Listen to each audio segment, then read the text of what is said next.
a friend about an arts festival, which is being held in the city where they are studying. First, you have some time to look at questions 1 and 2.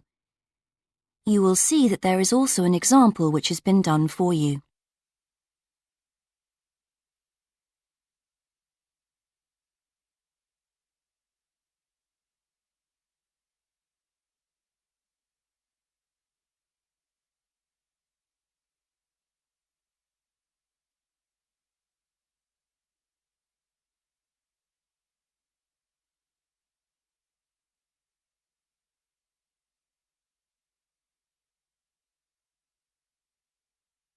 Now we shall begin.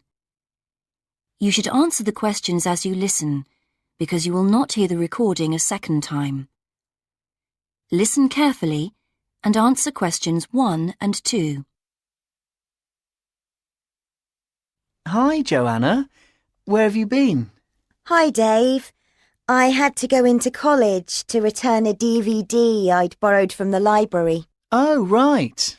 But while I was there, I got some information about the City Arts Festival that starts next week. Oh, yeah? I saw a poster advertising it somewhere. Yeah, and I picked up this leaflet from the library. It gives you the website address. So as I was there, I logged on to get more information. Actually, although they've got the full programme of events fixed now, you can't book online, which seems strange. There's a number to phone, though. And are there student discounts? I guess so, but I didn't notice. Anyway, there are 3 things I'd like to see. An Italian film, a rock concert, and an art exhibition. Oh.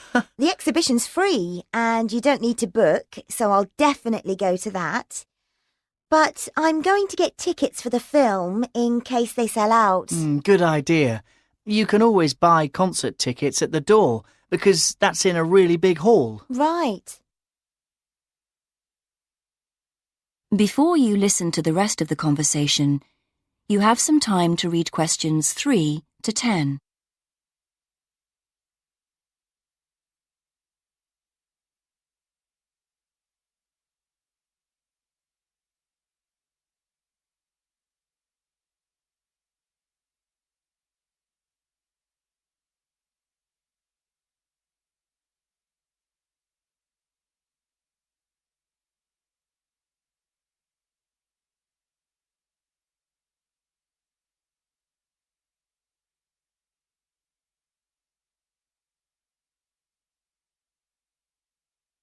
Now listen and answer questions 3 to 10.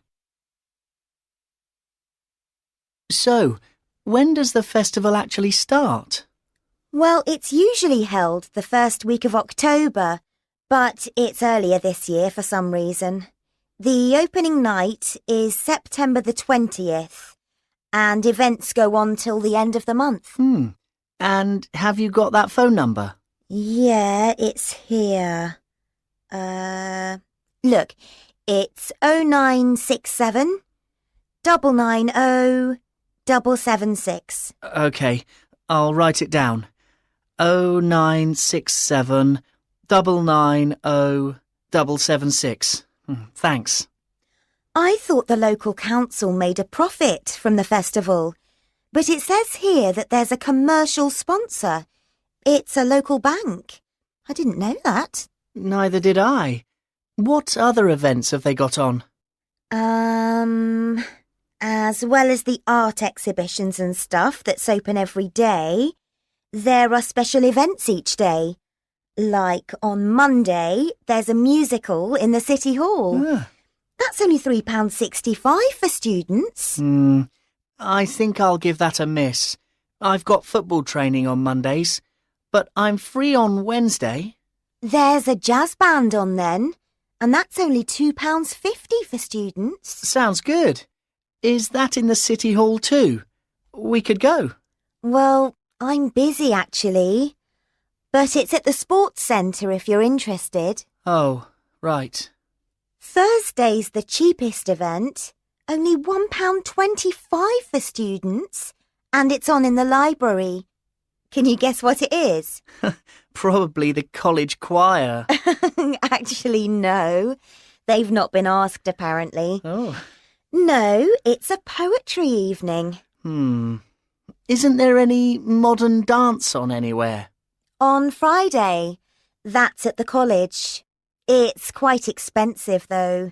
£15 for adults and £12.75 for students. Oh, yes, that is a lot. If I'm going to spend that much, I'd prefer to go out on Saturday. Yeah, me too. But on Saturday night, there isn't live music or a party or anything. Just the fireworks in the city park. And that's only £1.50. Yeah, that'd be good.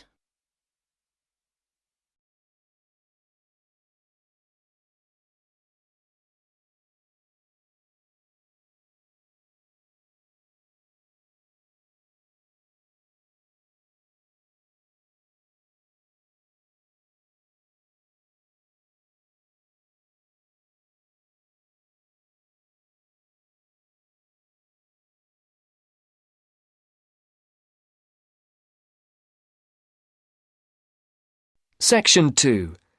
You are going to hear a tutor talking to a group of philosophy students.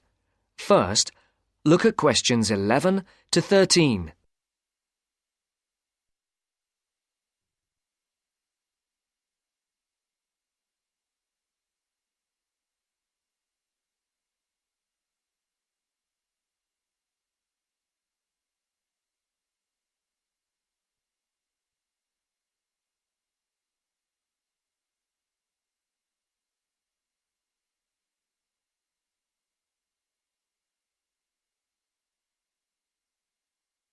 For these questions, complete the blank spaces in the table as you listen to the first part of the talk. Write no more than 2 words for each answer.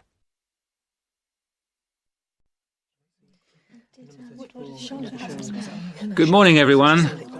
Good morning. My name is Dr. Russell, and I am your tutor for philosophy this year. I think we're all here. Let's see, 5, 6, 7, yes, that's everyone. Before we look at the 3 lectures you've had on philosophy this week, I would just like to run through a few things about what you can expect of me as tutor and what in turn we expect of you. As for myself, my function as tutor is to help you in all things relating to your work in the philosophy course. The help that I am able to give is, of course, mainly academic. For personal matters, I can refer you to other support services in the university, ranging from counselling to welfare. One thing that I would point out is that if you feel that you need to talk to someone, no matter how insignificant it is, don't leave it. Oh, and the last thing is, if you do need to make an appointment, the times are listed on the door of my room.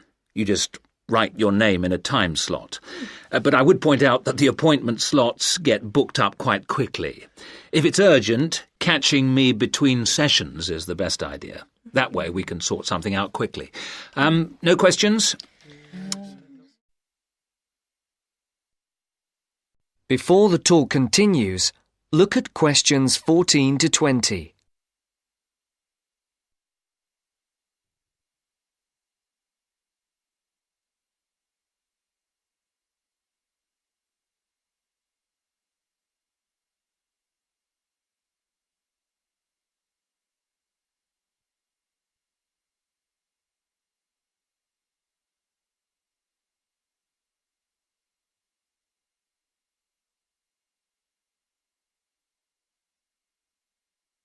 As you listen to the second part of the talk, answer the questions. For questions 14 to 19, circle the correct letter, A, B, or C. For question 20, write no more than 3 words for the answer. OK. As regards you as students, the tutorials are voluntary. You're not obliged to attend, but you are encouraged to do so. Last year, for the first time, a register was kept of students attending lectures, and this year tutors are being asked to keep a register of tutorial attendance. This is not a formal register, and not all tutors will be doing it, but in the philosophy department, all of us have chosen to keep registers. Another point that's being emphasised this year is punctuality. When we did exit questionnaires, we found that people arriving late for tutorials and lectures was the single most annoying thing for the majority of students. I would therefore ask you to try to be on time for the tutorials, and for all your other classes for that matter. As regards the tutorials themselves, we will have a review of the philosophy lectures of the week before, with the discussion being led by one of you each week. There is, of course, some planning involved, but you should rely primarily on the notes you made at the lectures. This will not take up the whole of the 90 minutes allocated to the tutorial. For the rest of the time, we will look at a particular philosopher, period or concept for which you will be expected to do some preparation each week. This will range from reading about a particular individual or concept to preparing a brief outline on a subject of your choice. How much you put into this depends on you, but we're not expecting in-depth analysis at this stage. Are there any questions so far? I'd just like to ask whether the work we do in the tutorials counts towards our continuous assessment, and if so, how much? I was just coming on to that point. All the work you do in the way of essays and project work that is graded counts towards your continuous assessment grades. The mini-presentations and lecture discussions will not be graded, but obviously, as time goes on, these activities will, I hope, have an impact on your work, and hence your scores. Does that answer your question? Basically, yes, but what about... That's the end of Section 2. You now have half a minute to check your answers.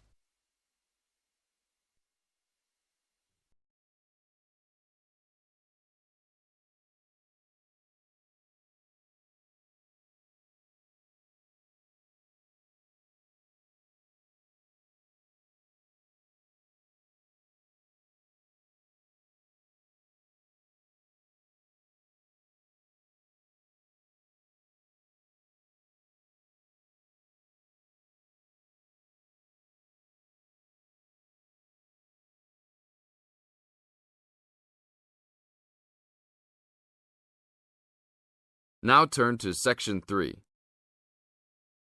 Section 3. You are going to hear a conversation between a student and a driving instructor. First, you have some time to look at questions 21 to 24.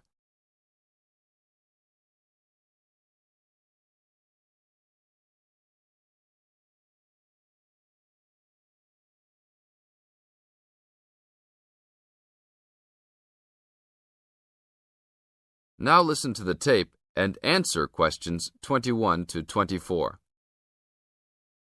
Hello, I'm going to be your driving instructor today. Are you ready to begin? Hi, hope you don't mind. It's my first time driving a car. Of course not. That's my job. I teach people like you how to become a safe and responsible driver. So let's begin. Remember, the most important rule of driving: safety first. There are some steps to follow. First, you should put on your seatbelt. You should always remember to do that. In case of an accident or emergency, having a seatbelt on is of utmost importance. Okay, I have my seatbelt on. Now what should I do? Start the car. Good. Now make sure that the steering wheel is in the proper position, and that your seat is not too far or not too close to the pedals. I'm all ready to go. Should I shift into first gear? Don't forget to put the parking brake down. You don't want to drive with that up. Oh yeah, I almost forgot. If I have the parking brake on, I won't be able to accelerate. Yes, that's right. Now put the car in reverse and slowly back out of the parking space. Good. Put the car in first gear. When should I shift? Is it better to shift slowly or quickly?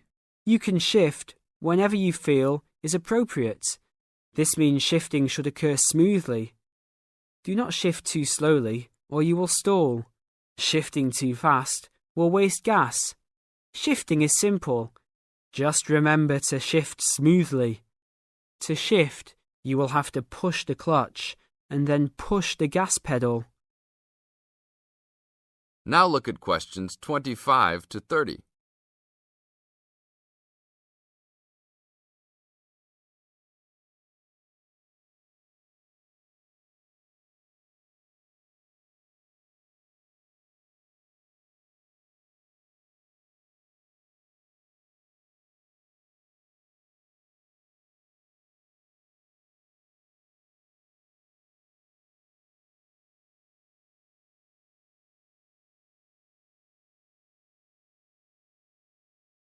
Now listen to the tape and answer questions 25 to 30. Remember, smoothly is the key to good shifting. Like this? Yes, that's good.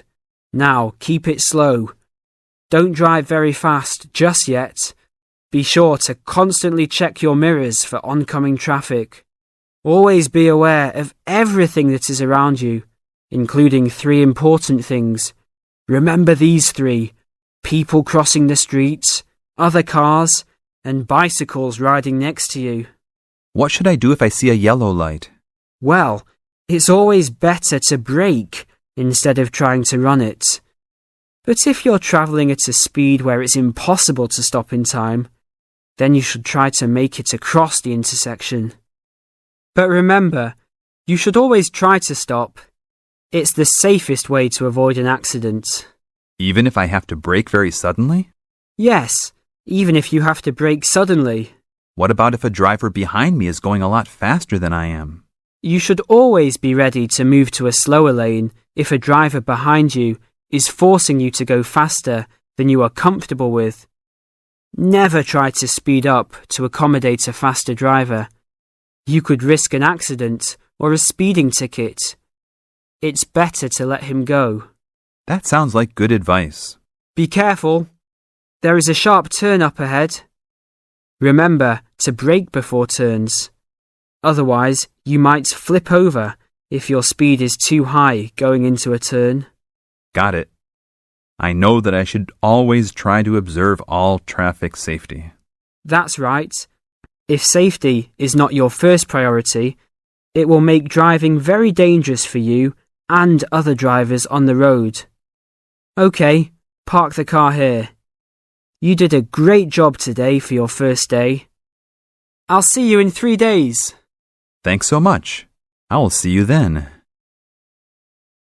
This is the end of section 3. You now have 30 seconds to check your answers.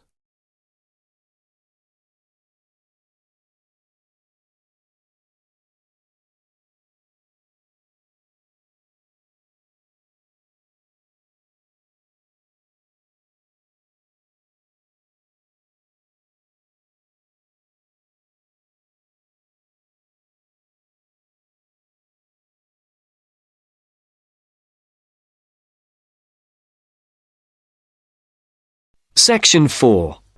You are going to listen to a lecture on language learning. First, look at questions 31 to 35. Note the example that has been done for you.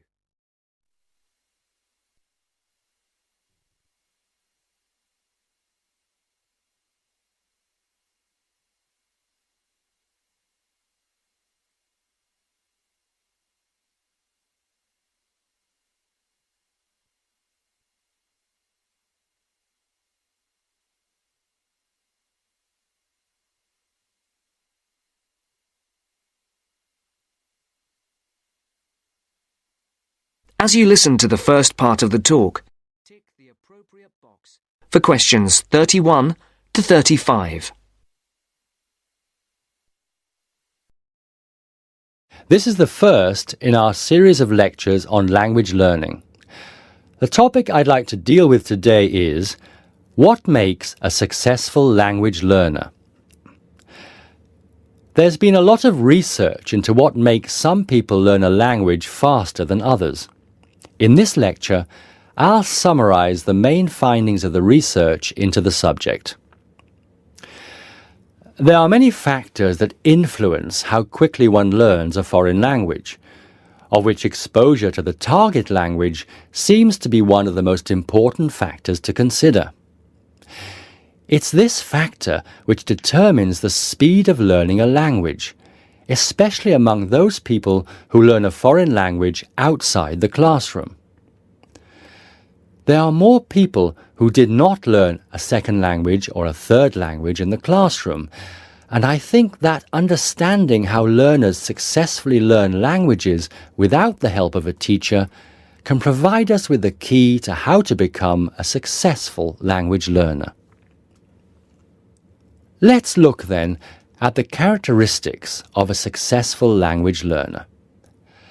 Motivation seems to be one of the key factors. Research into motivation has identified two main types: instrumental motivation and integrative motivation. Instrumental motivation is the kind of motivation that encourages people to learn a language for practical reasons, such as getting a job or passing an examination. Learners with this kind of motivation intend to use the target language as a tool or instrument to help them achieve a goal. Integrative motivation is what encourages learners to learn a language in order to communicate and socialize with others who speak the language. The primary aim for learners with integrative motivation is to use the language to integrate and identify with the community that uses the language. Immigrants, or people who are married to speakers of another language, are motivated in this way. Although most people have mixed motivation, research into language learning and acquisition suggests that integrative motivation produces much better results and is an important characteristic of successful language learners. Before the speaker continues the talk, look at questions 36 to 40.